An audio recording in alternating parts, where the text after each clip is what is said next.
Are you trying to dominate your fantasy football league? Do you want so many championship rings it's impossible to sign autographs? Well, crack open a beer, pour yourself a glass of bourbon, and settle in, because you've come to the right place. Welcome to Hammercast. Welcome to the Double D's podcast, which is part of the Hammercast Network. I'm your host, Kevin Coleman, and on this episode of the podcast, we have special guest Jeff Bell from GoingFor2.com and Fantasy Intervention to talk about his Ohio State Buckeyes. Jeff, thanks for coming on. Why don't you tell our listeners where they can find you and any content that you're currently working on? Sure. First, Kevin, thank you so much for having me on. I really appreciate it. Definitely excited to talk about the Buckeyes. You can find me on Twitter at for whom J Bell tolls. That's for WHOMJBELLTOLLS. And like Kevin mentioned, doing some Devy content for Going For Two and just helping out, contributing however I can there. And then also involved with Fantasy Intervention that skews more to the NFL side. But certainly I'm happy to help however I can. Yeah, no, I mean, you guys are doing good things over there. I love the Going For Two guys. I've known them for a little while, and they have a good website. Fantasy Intervention is definitely Chase and those guys. I knew them. I knew Chase before I knew Chase. We were fighting about tight ends when we had like 200 followers together. That was kind of our thing, but good guys there. So, we brought them on, and this is a Devy episode. So we're talking about college. Obviously, we're going to be looking at pro prospects as well at the beginning. So if you're going to stay on for that, that's a good idea. But we're talking about the Buckeyes. Now, I noted, everybody knows this. I'm a Michigan guy, so this hurts me to talk about Ohio State all the time. But I have to respect Ohio State for what they've become. They're a powerhouse, and they're definitely there. So, for you, just to kind of get us kicked off here, thoughts on the season as a whole. So, they went 7-1, Big Ten, changed the rules so Ohio State can get in like they always do for Ohio State. And then they lost in the national championship. They crushed Clemson. Then they lost the national championship to Alabama, but I don't think anybody was going to beat Alabama this year. Overall, what did you think? Was this a great season? Did you fall short? What were your expectations? Early in the season, it didn't look like we were going to have any season at all. So getting Buckeye football was just thrilling to begin with. Yeah. I think if you told everybody at any point of the season, you're going to make the playoffs, you're going to beat Clemson, I think everybody just takes it there. And getting over Clemson was the biggest hurdle. I think that changes the outlook of the whole program. The way they fell short in 19, to be able to come back and win the way that they did against Clemson, I think a lot of that gets washed out. Just how Alabama just got out of control. You're going into that game. I think they were down 15 guys from COVID. So, like you mentioned, nobody was going to beat Bama. Everybody was back there. They had one mission. They had more experience. They got to play more during the season. I think a lot of things with Ohio State. Definitely Sean Wade was an area that I think if you had a full season, you would have seen some different things happen there. So overall, getting to the championship game, it's thrilling. You're happy to be playing that to that point. Clemson is a win that defines the program a little bit. Certainly, you would have liked to see it a little bit closer loss, but a loss is a loss at the same time. So. Yeah, no, I mean, hey, I just want to get the 10 wins, Jeff, okay, as a Michigan guy. That would be great. If I can make the playoff, I feel like I could die happy. But I understand, that Clemson win was a big win for Ohio State. I think people underestimate that's something that they needed to do, that monkey off their back type of thing. And it does help because Clemson had their number. And it was kind of one of those things, especially last year, that loss hurt. And they should have won that game. But I think that was good for them. Now when we're talking about this with Ohio State, they do have a different, they have some departures, and it's going to look like a different team next year. So first, we're going to go through some guys that I obviously like and you like too, and we're going to talk about their pro prospects. So first is Justin Fields. I know there's plenty of talk out there, before the Clemson game. I saw somebody say he was QB4, and then after the Clemson game, he falls up to QB1, and these guys don't change your rankings like that, guys. Let's be better.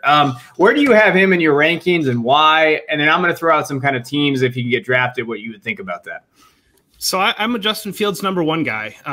Some of it certainly might be homerism, but I look at it as a 1A, 1B, and I'm excited about the development that Day's done with the program. Yeah. I tend to think that there's a little bit more of a pro scheme, similar to what he'll be seeing coming in. I talked to you before. I think Lawrence at Clemson, it's gimmicked up a little bit.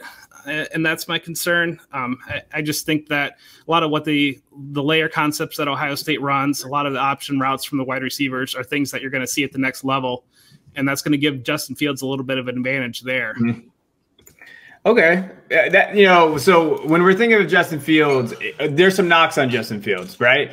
They say he's a one-read quarterback. What do you think about that? I think you look at a lot of what they ran last year, they really only put 2 receivers out in the routes, and they were waiting for those options. And so a lot of him holding onto the ball, taking shots further down the field was a byproduct of that.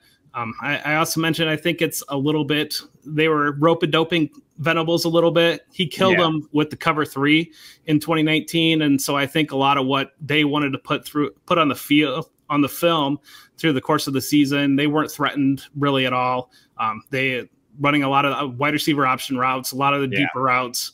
And I think you saw a different performance in Clemson. And I think it was headed that way a little bit early in the Bama game. I think losing Sermon was just a crusher. I mean, the way that he played the last couple games of the season, and you just completely take that out. Teague's not that kind of guy. And so I think that struggled there. The defense was just not going to stop him. And there's only so much you can do. And I say the one read thing. I hope it pisses our buddy off, FF Baldwin, because he gets all fired up about it. But, because people say it, right? People do say that. And I don't think that's necessarily a valid – when you watch Ohio State play, sure, they had a lot of run reads, but, he gets the ball out quick. He is able to use it. I think the one big advantage that you're going to see from him, he has a hell of an arm. He's got an arm strength. But if teams going to play man coverage against him and heavy man coverage, you're going to really see Fields dominate just because of his legs and his ability to escape the pocket. So he has that escapability on top of his arm, and that sets him apart from a lot of these guys. He's my 1B, but I'm not saying that he's going to be, I love Lawrence, and I'm going to stick with Lawrence as my guy, but Fields can be just as good. It really depends on kind of where he lands. Yeah. Do you think Urban takes him? Do you think there's any chance that happens? No, I have to ask. I think he's pretty well set on Lawrence. I do kind of, part of me, it's in the in-division trade, so I couldn't imagine it happening. But there is a history with Urban and Deshaun Watson. And Watson's sitting out there. I couldn't imagine them pulling the trigger on that kind of a swap. But I do know that, Urban desperately wanted Watson when he first came to Ohio State. He recruited him at Florida. He tried to get him at Ohio State. Then he that's really a sliding doors moment in the history of college football, because he ended up with JT Barrett there. And, obviously Watson went on to Clemson and kind of propelled Clemson to the level that they're at now. Yeah, no, I'm glad he didn't choose Ohio State, Jeff. So okay. So, I don't think that's going to happen, but I got to ask, everybody talks about Urban Meyer in there. And again, they didn't coach him. He doesn't really have a connection, just that he used to coach at Ohio State. There's not necessarily there. Now, I'm going to give you a couple teams, and I want you kind of just to rank them from like 1 to 10, like 10 being like a great fit and 1 being like, I don't really like that fit. What would you think about the Detroit Lions if they grabbed him? I don't really wish Detroit on anybody right now. I just, the lack of weapons. Bob Quinn works so hard to just rush out any bit of talent on that team. They're just completely rebuilding, and I don't want to see him up there. And I've seen it. I know they got Goff, but to me, Goff's a bridge. So maybe they bring in something. I think Fields is a tough one. I know they just got him. So I think that's kind of up in the air. I did see a recent mock, even with Goff, that they tried to take Fields. So that's why I had to include it. Yeah. What about Atlanta? What do you think about Atlanta? I like it. I mean, it's a home fit for Fields. I think narrative wise, that might be the best fit. It'd be pretty interesting to have him back in Georgia. Obviously with those weapons, with Ridley and with Julio still there, that's a great fit for him. I think he'd look good in the. I think some Georgia fans, some Georgia Bulldog fans' hearts would be broken in that, but maybe he'd be able to make up with it. But he would look kind of good. The times that Ohio State worn black, he looks good in black and red. So I think he would be a very good fit just because of Arthur Smith. I think Arthur Smith's a damn good offensive coordinator, and I think they could fit that offense around him. And I would love that pairing with Ridley, right? I would love that. I think those two guys together could be dynamic. And then Ridley's shares could go even higher than what they should be going for right now. But I like those guys, and I just got to be quick. New York Jets, which some people think that's kind of where he's going to end up. How do you feel about that? That's another place I wouldn't really want to see him. Obviously, being a Bills fan, I don't want to have to cheer against him in the division. And that's another area too that they just have so much talent they need to put around. You know, I'm not sold on Darnold, but I do kind of question if he's really gotten a real chance. Yeah, no, I'm a Darnold truther. I think that they might stick with him because of the talent. But again, if you're in that second spot, the Jets better trade back. Like if you're in that second spot and you're not going to take a quarterback, exactly, you have to trade back. That's what I've said all along. Yeah. Yeah, you got to take back. And then the one team that I actually like is, and I saw this in a recent mock and they talked about maybe that's what they're trying to do, is the Colts. So maybe the Colts will have enough ammo to get up there. Now they have the 21st pick. I feel like that's a little later than some teams may want to drop back to. But damn, that would be exciting to get him on the Colts team. That would be. Put him behind that line with Taylor and Michael Pittman. Yeah. You'd love to see it go. One other team that I think might be interesting and might be in position is Carolina. I'd love to see him with DJ Moore, those weapons there with McCaffrey.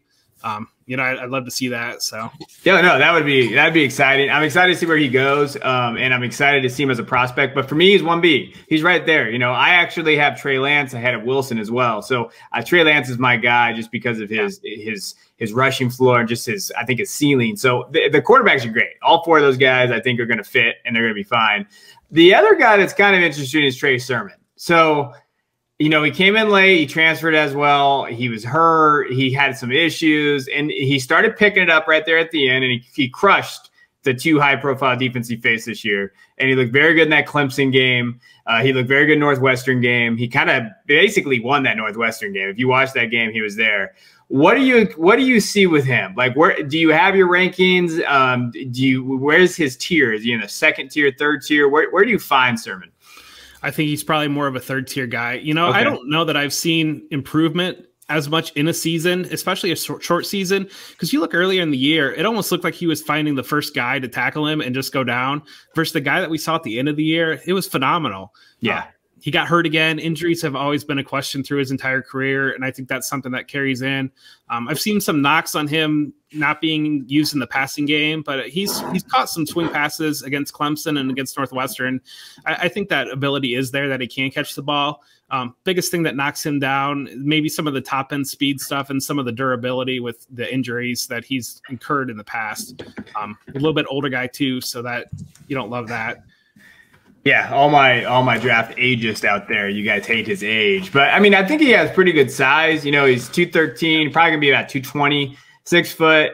Again, if he can find – now, for me, Sermon's the type of guy it's like landing spot. And so, for me, it's like, hey, is this team run inside and split zone? If he does both those things, okay, I could see Sermon kind of bumping up there. I still think he's an early day 3 probably prospect.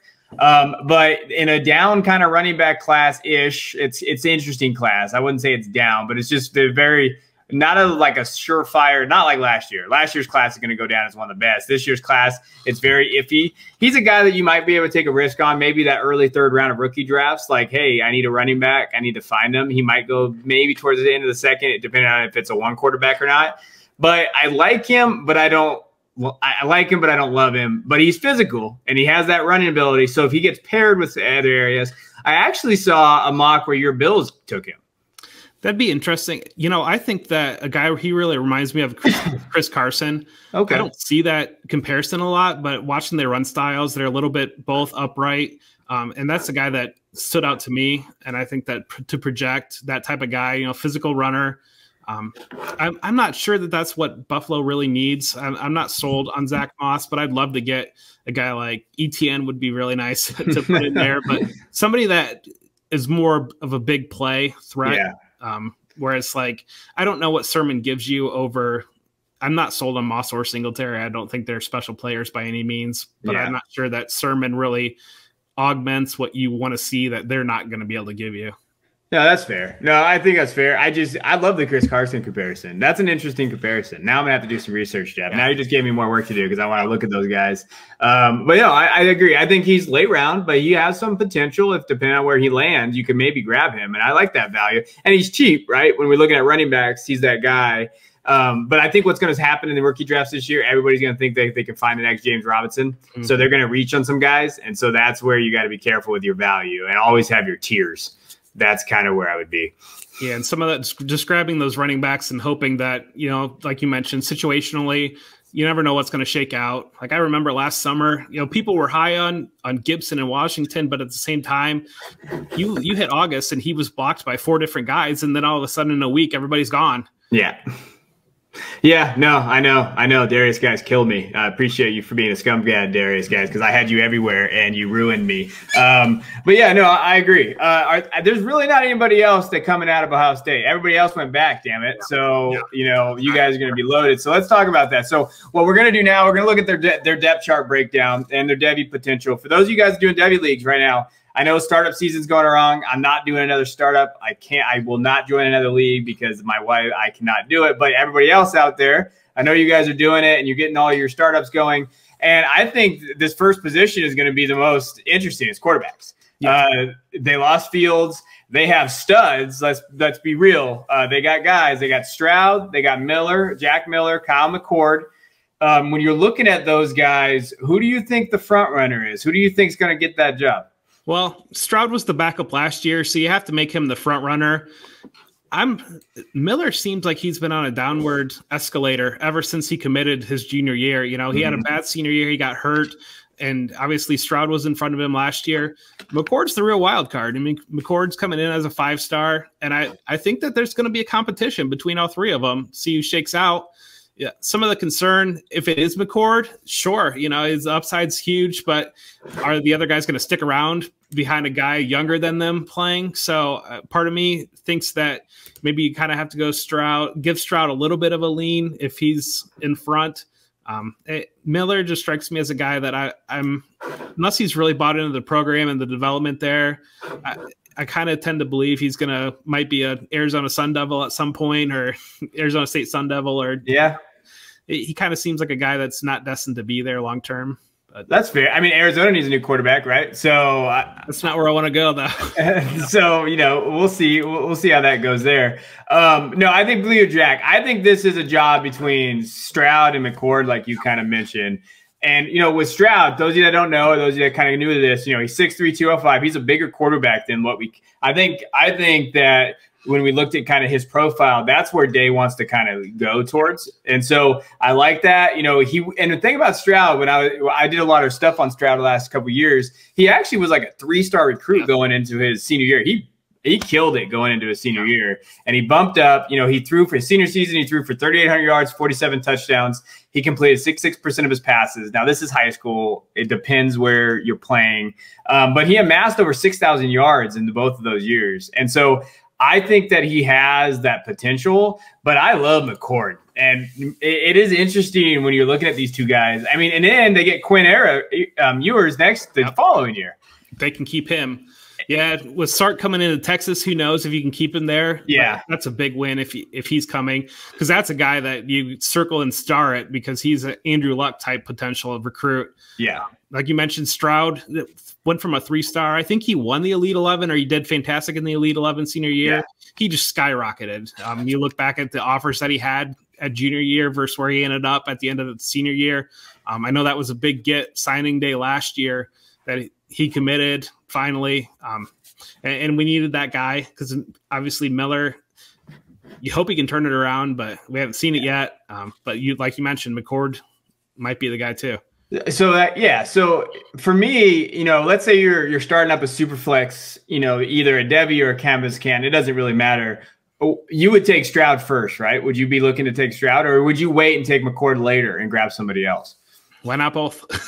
You could. I mean, you could grab both those guys. I think Stroud is an interesting case. He's probably going to go in the first 3 rounds of Devy drafts this year. I would probably – McCord is that good, guys. And I think if I was starting a startup, I would look to try to get maybe another quarterback in some other area, and then maybe try to get McCord later in your leagues and guys that maybe don't know about him too much yet, because that could be the guy that goes forward. Maybe, who knows though, there's going to be one of these guys are going to transfer, or maybe 2 of these guys, because they just don't have the area. They don't have the they don't have the depth there. If Ewers comes there too, that could be a very shocking, that depth chart. Yeah, and it could be. And I think it's funny. I heard somebody asked him last year about, should you recruit somebody that's going to be here for 4 years? And he just kind of laughed at him. Like, you want me to use a scholarship on a worse guy on purpose? Like, I'm not going to do that. I think it's the development plan. He's turning into passing academy. He's turning into these wide receivers that are coming in. We'll mention later, but these quarterbacks. There's clearly a plan. He's making it an NFL factory if it wasn't already. We turn as much talent to the league as anybody, and that's the plan. But yeah, the depth chart. If there's transfers, like there absolutely will be. You'd be shocked if these guys stick around.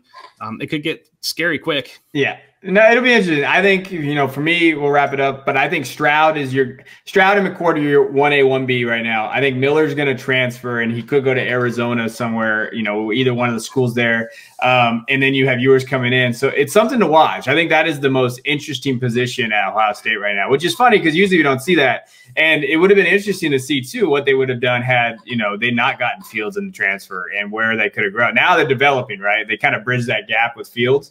So I really like that. And so now, again, they're reloading. So let's go to running backs. They have so many damn running backs on their roster that when I was going through the depth chart and I was looking at everything, the guy that everybody kind of needs to know is Travion Henderson. So what do you see in him? What do you expect from him? Do you think he starts right away? Teague's been there, but Henderson pops. It doesn't take much watching to see that guy is special, next level. We've seen a lot of Teague, and I don't know that there's an NFL career there other than maybe at the end of depth charts, whereas Henderson is a guy that, he can come in. That was something that desperately was missing off the offense last year. Even Dobbins, I love Dobbins, but Dobbins, he could get run down from behind, whereas Henderson's the type of guy that he gets a seam, he's gone. Yeah, that's going to be huge for the offense. Okay, yeah, no, if you guys don't know who Henderson is, Travion Henderson, he's basically, depending on where you look, but he's one of the number one running backs in the nation. It kind of just depends on what site you're looking at there. He's probably the 10th best player in high school coming into recruits. He got offers from everybody, Alabama, Arkansas, Auburn, all those places, and he went to Ohio State. He's 5'11", 195. I love his weight coming in because I think he can get to that 210, 215 mark that I really like to see. Master Teague has been there I feel like Master Teague has been there, Jeff, for like 10 years. Like he's that guy you're like, wait a minute. Like he's like a Kansas basketball player. Like, hey, I've seen that dude for the last 10 years. Who is this guy? I'm not really a big believer in Master Teague. I never really had been. When he came in, I don't really have any shares of him. I just think he's pretty limited as a back. But I could see Day kind of leaning on him early and just kind of using that kind of senior, hey, I'm going to be around this guy and then using him. But Henderson's going to have value. Henderson reminds me of these Bigsby and Bijan Robinson, these other guys that came in. You grab Henderson if you can. Are there any other guys? There's a couple guys I like, but I want you to tell me, are there any other guys in that loaded running back room that you like? I like Mayan Williams.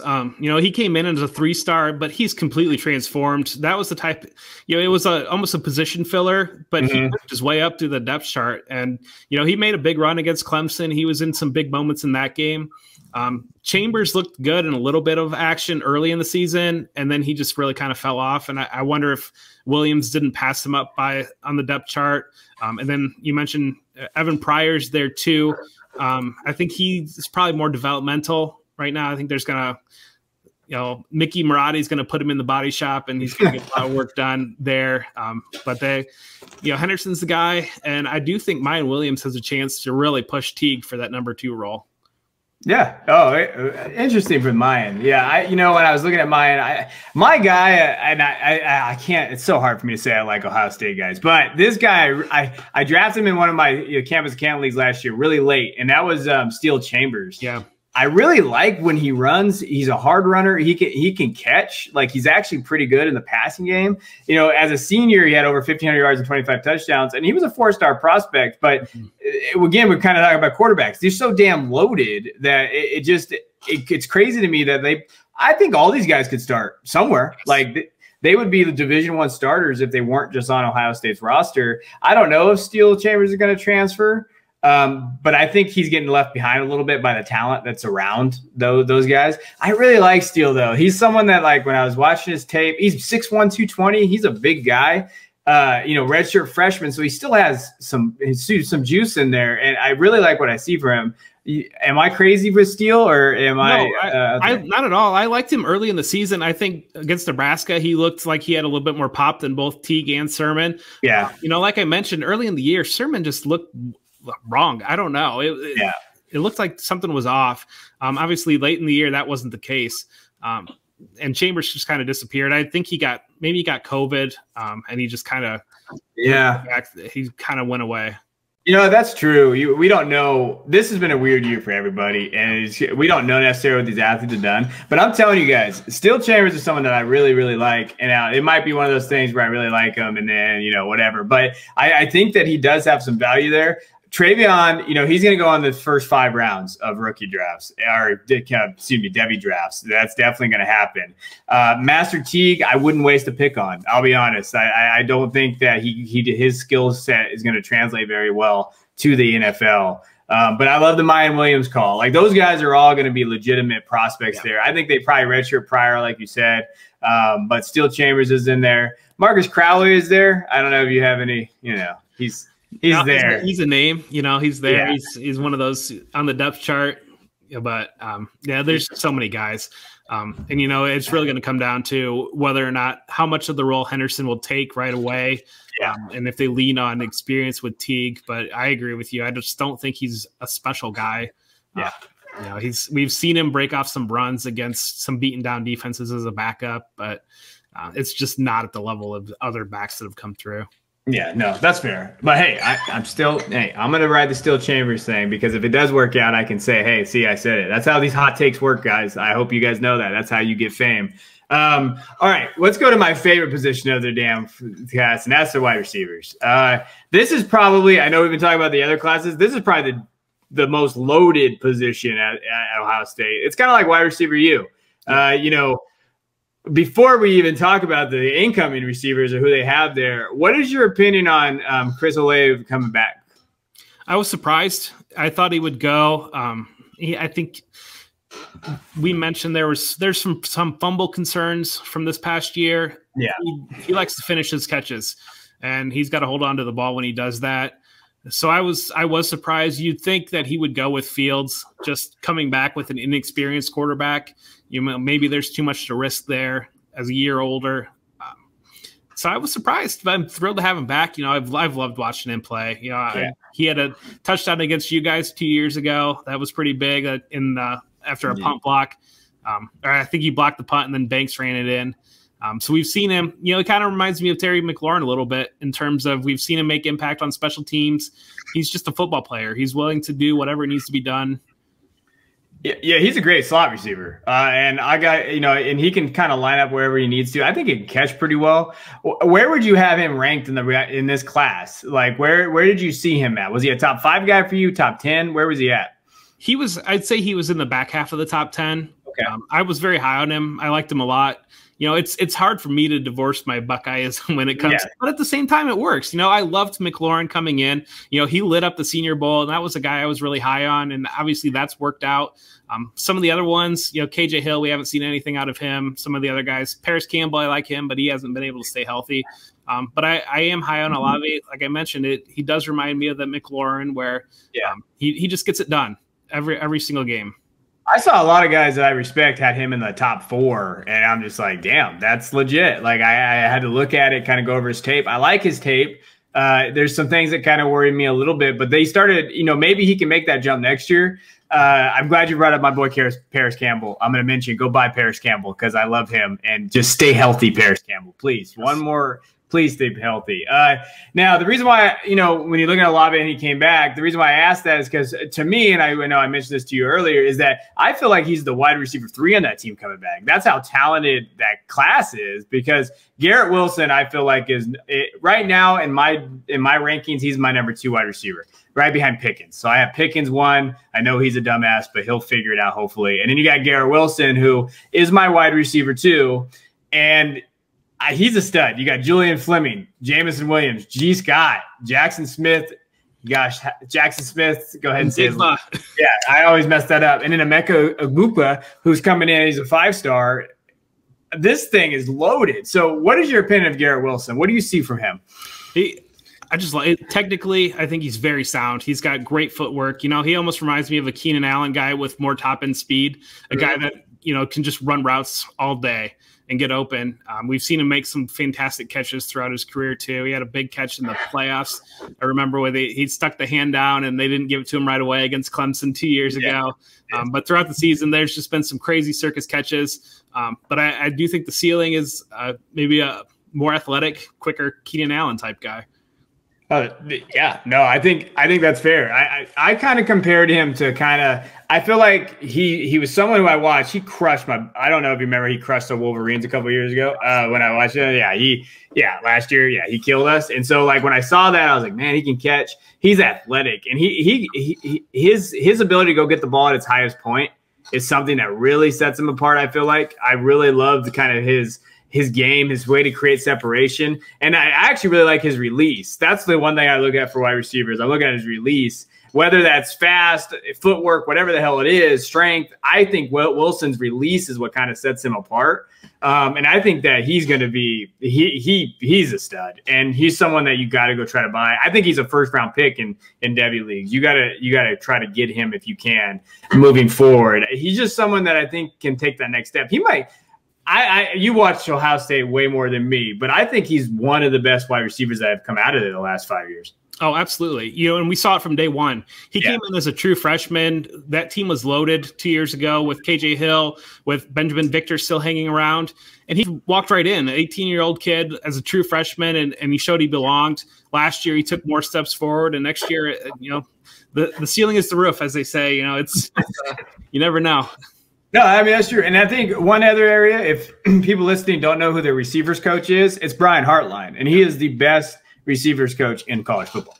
He can develop. So what I do is I'm looking at my Ohio State, where I'm even look at my wide receivers and who they're learning from. Hartline is my 101 for receiving coaches. So I'm going to always kind of gravitate towards those guys because he can coach. He can flat out coach. That's one of the best hires I feel like Ohio State ever did, is bringing him in and getting those development. So for me, when you're looking at kind of these guys that we're talking about, the reason why they're so good, the reason why Olave is coming back and maybe will develop is because of Hartline. And then we even saw, this year, even though the reduced season, Wilson had 43 catches, 723 yards, and 6 touchdowns. He increased his production from last year. But I love him. Now, after Wilson, who's your next guy? Who do you feel like is that next guy? From what we've seen so far, it's got to be Njigba. He made that catch against Nebraska. That if people have not seen that catch, that was the catch of football, period, last year. That was insane. I remember watching it, and Gus Johnson and Joel Klatt kind of laughed it off at first, and then they went back and watched the replay, and it was, holy cow, he got that foot down. Yeah. He had another one against Alabama that for whatever reason, they didn't go back and look at it again, but I think maybe he had that one too. From what we've seen, when a guy comes in as a true freshman like that and makes those type of plays, that really opens your eyes. Fleming came in with a recruiting profile. He was #1 wide receiver, I believe, in that class. He's certainly he's there. He can make those has that ability to develop into that player. G. Scott, we didn't see a lot of last year, not like the other two guys. And I do think that Njigba, from what we saw last year, is the #3, if not the #2. Yeah, no, those guys are all just, damn, they're so good. Like when you're looking at those guys, Njigba, I love him. Fleming is going to be special. I think he's a little bit of he's an interesting. When I was watching his tape, I like his tape, but like when you're looking at his size, 6'2", 200, he's a bigger guy. Like when you watch him, I didn't realize after looking at his scouting and what he came from, he's a big dude. He's a big receiver, kind of that strength possession guy. And I like those guys. Honestly, if you're in a draft and you're looking at Devy and doing these things, obviously I believe Wilson's going to be what about Chris Olave? Would you take him in the first 2 rounds of Devy drafts if you're starting up right now? I think so. He's right on that cusp there. I would have Wilson over him. Yeah. It's hard for me to divorce my love as a fan and separate with this team. We've just seen the talent that they've been able to push through receivers, and I'm a huge Heartland guy too. Hopefully, I think maybe he needs to be a co-offensive coordinator or something. They need to make sure he stays because he's best recruiter in America too. I think he is the #1 rated recruiter in America. No, yeah, he knows what he's doing. I mean, I would say we're going to talk about some of these other freshmen coming in, but I think that honestly, if you're in a Devy draft, I could see 5 Ohio State wide receivers going in the first 5 rounds. Yeah, that is insane to think about. Like, I seriously think you can make a case for probably 6, to be honest. And we'll get into a couple of those guys. You know, I think you take Olave in the first 5 rounds. You take Wilson in the first round. You're going to be taking probably Najigba in the first 3 rounds. You're going to take Fleming in the first 5 rounds at least, right? G. Scott's in there. I saw G. Scott going like the 6th round last year. So, man. And then, you know, their recruiting class is just insane in terms of their wide receivers. But who is your favorite kind of freshman recruiting coming in? Well, I think it's Ibuka. You know, okay. He's got you looking. Obviously, Marvin Harrison Jr. has the name, and so anytime you hear those type of names, that's going to open your eyes. But I think it is Ibuka. You know, he's what, the 5-star? I forget what number recruit he is in terms of wide receivers, but number one. I was going to say, I knew it was high. Yeah, and I think got so many running around. Sometimes you just forget you got these 1s and 2s running around. Yeah. I don't want to hear it. Okay, I'm going to take my 3-star and I'll just leave it. But you know, Ibuka, one thing that he talks about is how good his hands are. I love kind of where he's coming from in terms of where his production was in high school. But damn, that room is so crowded. You know, Ibuka might be someone that you can go grab that people don't really know a lot about. But just the perspective of who he was. Now, Washington, obviously, I don't think they're playing football right now, high school football. So I don't think he played this year. But, you know, he caught 83 passes for 1,600 yards and 25 touchdowns his junior season. Yeah. So listen to those numbers, guys. And Washington actually does, you know, I live in California, but Washington does have a pretty good football pedigree. Like they have good programs. So you're not thinking of like the high schools playing some podunk school from wherever. Like they have a pretty legitimate, he did it, I believe, in 2A. Yeah, 2A state championship game. In that state championship game, he had 18 receptions for 163 yards and 3 touchdowns. This dude can play. And he is one of those guys when you're looking at it like, damn, like he's just that good. Julian, again, you know, and I know Harrison Jr. is there, and he's probably, how crazy it is that Marvin Harrison Jr. is going to redshirt. I guarantee you he's going to redshirt. And those other guys are going to be there. So I love it. I think that you're going to have 5 dudes that go, 5 wide receivers that go in the first 5 rounds. And that is insane to me. So that for me, if you're in a campus to camp league, that just increases the value of whoever their starting quarterback is, right? Yes. Yeah, and that's what I would want out of that. Just we've seen, you know, the Zone 6 moniker. You know, they love to run 6 guys, and Jameson Williams is in there too. You know, he's made splash plays too. He had a huge catch against Clemson, so he's hanging around too. You know, it's crazy. I think Jameson Williams might be the best value out of those guys because you're going to be able to get him later, and he could turn into, you know, Chris Olave from this year. Maybe next year, and you could grab him and he'll fit right into that role. Guys, depressing looking at that wide receiver room because it's so damn good. And, you know, you guys are really stacked there.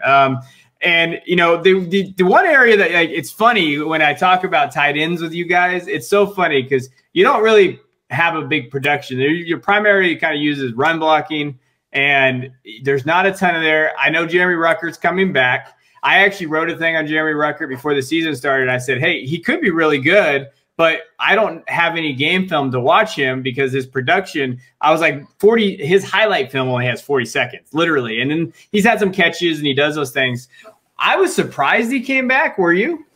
I was. I expected him to go. I think he's a high school wide receiver, so there's some things that he's still working on with being a tight end.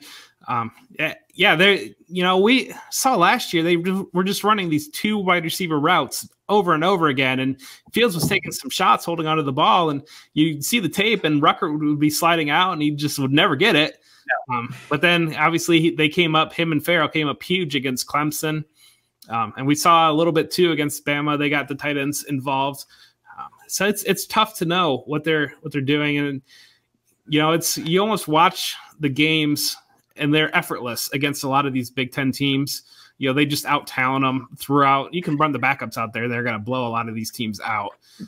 So you always wonder how much more is there in the playbook that they're just not getting to because they don't need to. No, that's fair. I mean, so to put in perspective, everybody, Ruckert had a career year this year. He had 13 catches, 151 yards, and 5 touchdowns. And so of the 3 categories, 2 of them were career year, and he had 1 more catch last year. So he did see a little bit of increase. I know we had less games this year. He's 6'5", 253. I do know that he talked about how he chose Ohio State to become a better blocker, which is weird to think about. But as you said, he was a receiver. He turned into that. So he has developed in that area, and I think that will help him moving forward because I think that teams will like that about his game. As far as value goes, I guess next year is a little bit more down. I would say the tight end class is not as top heavy next year. There's still some okay tight ends, so maybe he does have value. I don't know. I don't know where next year ranks for you. Like in terms of, do you think that him coming back is actually going to help out his draft stock? This class, once you get past the top 3 guys, you kind of wonder. I think he was number 4. So yeah. Is he going to be? Billingsley in Alabama, it's not often you see a tight end returning kicks. So, and the talent that they're losing, he might step into a huge role. So he might shoot up the board. We have seen Rucker make some crazy catches. I remember the Big Ten championship game 2 years ago against Wisconsin. He had an insane touchdown catch. Yeah. He had a one-handed grab in one of the playoff games. I'm blanking on which one. One of them I'm blacking out of my memory purposely, and the other one I made the joke. Is it count as watching tape if I just keep watching Ohio State Clemson over and over again? Well, yeah. So like next year, I'm gonna kind of. You said Billingsley, so he's up there. Weidemeyer from Texas A&M, someone who was a 3-star that's really done well. After that, I don't know what you think of Charlie Collier from Iowa State. I love Cade Otton from Washington. That's kind of my guy. I really like Cade Otton. Dulcich from UCLA has kind of come up there. Brant Kuth from Utah. Even guys like Sam Laporta from Iowa are still there. Hendershot from Indiana. So, like, there's going to be guys, but there's not necessarily dudes. Like, there's not guys that Pitts, Jordan. For me, it depends on what you think of those guys. Like, but I still think that him going back has some value. I wouldn't rely on him in campus to can leagues. He's not going to have that production that you're going to want to see, but he is a sneaky guy to grab in some league because I think he's going to be that weird guy that actually produces a lot better in the NFL than he ever did in college. And you wonder too, because we saw with Wade, I think maybe they stuck with Wade in a position. He came back to improve his draft stock. And, I think it's the type of thing where they were willing to work on it with him there, even though he probably should have moved inside to help the defense. So you wonder too, if they haven't made some promises with Rucker, you come back and we'll make sure that we show you more as a receiver. But sometimes coaches might make those promises, and then when you get to Saturday, that might not be the case. Yeah, no, and I think it's fair. I think I like him. Some guys are talking about him being tight end 1 next year. I don't see that. I still think he could. It might help his stock. I don't think it hurt it any really.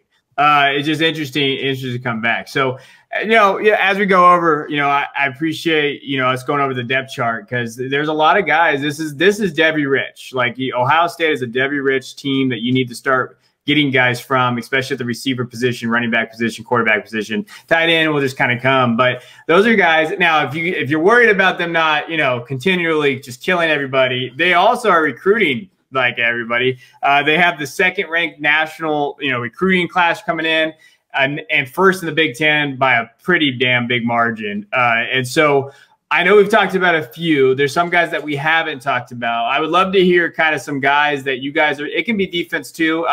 I probably don't know a ton about the defensive side, but there are guys that – who are you, besides the guys we've kind of mentioned, are you excited about? Jack Sawyer, he's – kind of been that next Bosa, hopefully.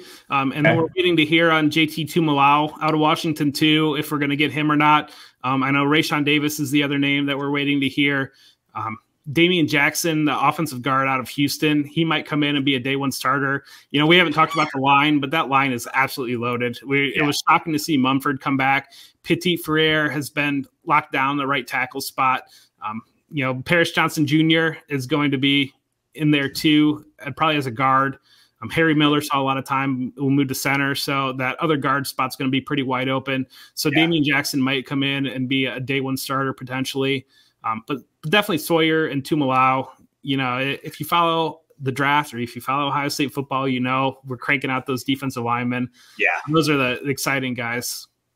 Yeah, no, it just hurts me to look at these guys. Did you know if Denzel Burke is playing offense or defense? I know he's an athlete. I'm not sure where he's going. I think it's going to be defense. That was the biggest. The corners just weren't there last year. Yeah, that was the biggest thing that killed him in the defense. They want to run that Seattle scheme, and cover 3 is okay if you're able to man up, but they just weren't able to man up at all. And that's what got exposed against Indiana. You know, Penix threw for like 500 yards. So the inability to switch between those, you know, you go from having Okudah and Damon Arnett, 2 first-round corners that you can man up, to Shaun Wade probably should have left. And, you know, I think it's fair to question you. So we see with some of these guys that maybe they should have left, maybe ETN a little bit. Are they just trying to make it through the year? I think Chuba Hubbard might have been another guy like that, you know, maybe they probably should have left. They came back, and then they're kind of just – they don't have that same edge. They're kind of looking, you know, they're kind of like, maybe I should have taken that paycheck. So hey, give me the paycheck. That's what I want. Give me, you know, Wade, you know, everybody's down on him for a good reason, but I do kind of think he's more of that, put him in that Buda Baker, like Tyrann Mathieu type role inside. That's where we saw him excel 2 years ago. And I think he could end up as a bargain if somebody puts him in that role. That's fair. Just to kind of go on to the guy that I just saw, Sam Hart, I think is going to be that nice kind of tight end guy. He's going to probably redshirt, but, you know, he was a 3rd-ranked tight end from Colorado. Again, I don't put too much credence on him in campus camp leagues, but he's a guy maybe late 45th round you might be able to grab. He seems like he has a pretty good profile. He's a wrestler. I always like my tight ends that have that wrestling background a little bit because I like that strength, and I think it translates pretty well to the position. So those are guys. But, yeah, I mean, guys, they're probably going to finish. I mean, Alabama's class is massive too, but those 2 guys' classes are just so far ahead of everybody else. Now, I know you kind of touched on a little bit. Any defensive players that you like to see, maybe some top picks? I like to give my IDPs a shout out a little bit just because I don't do it because I don't have enough time, but I do want to give them a little shout out. I love Togiai, but I don't know that he's going to put up stats. Yeah. I've liked Baron Browning. You know, he's a 5-star, and he came in. I think there's a lot more that could be done with him than maybe what got done. I'm not a Borland guy. I just don't see him translating to the next level. You know, he had a terrible Senior Bowl. It's one of those, if you have a 4-year starter at Ohio State at middle linebacker, there's probably something wrong. It's JT Barrett type corollary. It's just some of those positions, there shouldn't be 4-year starters at programs like this. Yeah. And Hilliard, I love the story of Hilliard. He had some coverage struggles. You're hoping to see maybe he'd be a type of coverage guy, but he didn't play well in the Senior Bowl that you would have liked to have seen. But he got hurt so many times, and he's an emotional leader guy, and he might be a guy that sticks around in special teams. Outside of that, I mentioned Wade. He's not a guy that I'm really watching on an IDP. I think maybe he's a guy that might come as a draft value if the tape was just so bad that he's either going to wash out or he's going to be like what we saw in 19 where he was an impact player. Yeah. Oh, no, that's fair. I mean, I think that your guys' defensive line, though, is what scares me the most. You guys got dudes down there, and it works really well for you guys. So, you know, heading into 2021, you know, I think the biggest question marks for me would be that quarterback position, who's going to start. I'll have you guys talk about that, and I want you to talk about your prediction for next season. So when I was looking at the next season's schedule, as long as COVID is – I don't know what's going on with COVID, but as long as it's there, they play Oregon. I think that'll be a fun game. That's the second week. After that, though, I mean, you guys really scheduled up with Akron. Going through these, you know, games, I don't really – I think that might be, you know, the toughest game on your guys' schedule because you're not playing Wisconsin. You're not really getting those tougher guys, maybe Minnesota if they're a little bit better. But I feel like Oregon game is pretty much the game for you guys as long as you don't trip up along the way. Yeah. Yeah, Penn State, we're always playing the refs somehow in the Penn State game. It's my – that game just seems way screwy every single year. Like you mentioned, Oregon. You know, I think that's the type of thing. Cristobal's done a great job increasing that talent out there. They've got a lot of good guys. But, you know, you look at college football, and there's an echelon. And Ohio State, I believe, is part of that echelon. And Oregon's just the next level. And usually, especially early in the season when you get those games, it shows itself. And you know, the Bamas and the Clemsons and the Ohio States of the world, they're just quite a cut above against the Oregons. But that is the game that you circle early in the season. It is a home game, so I don't know. Ohio's still – I'd be shocked if there's any meaningful number of fans. But if there are, you know, even we've seen in the NFL games, 6,000, 7,000, 10,000 fans can make a difference in some of these games.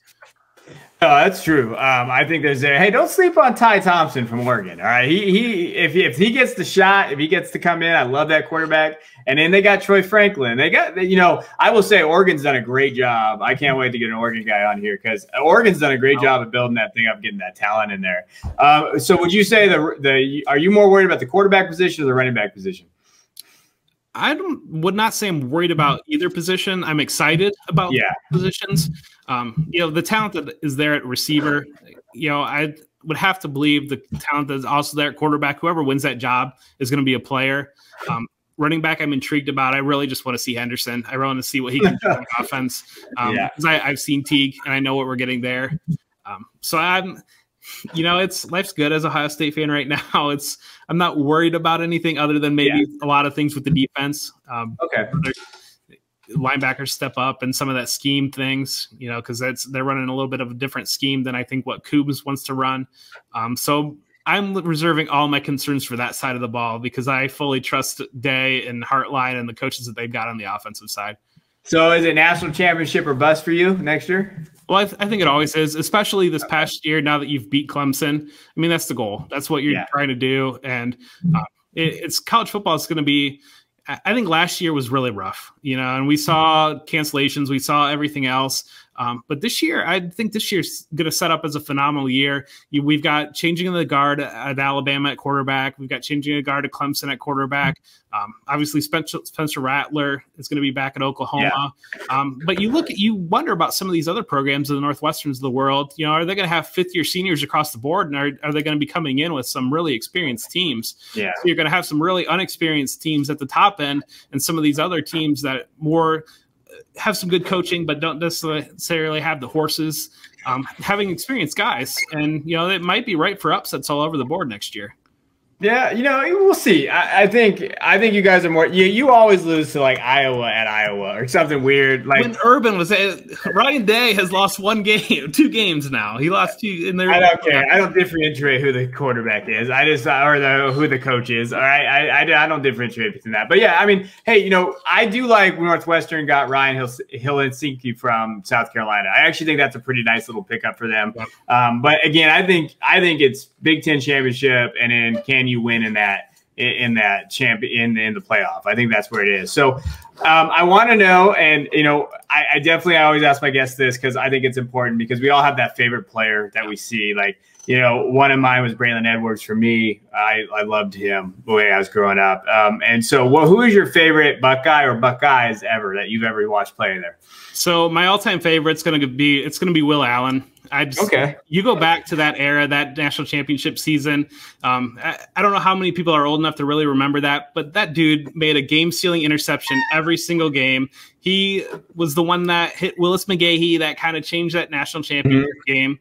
I just remember there was a big interception against Cincinnati in a close game. He closed out Michigan with an interception.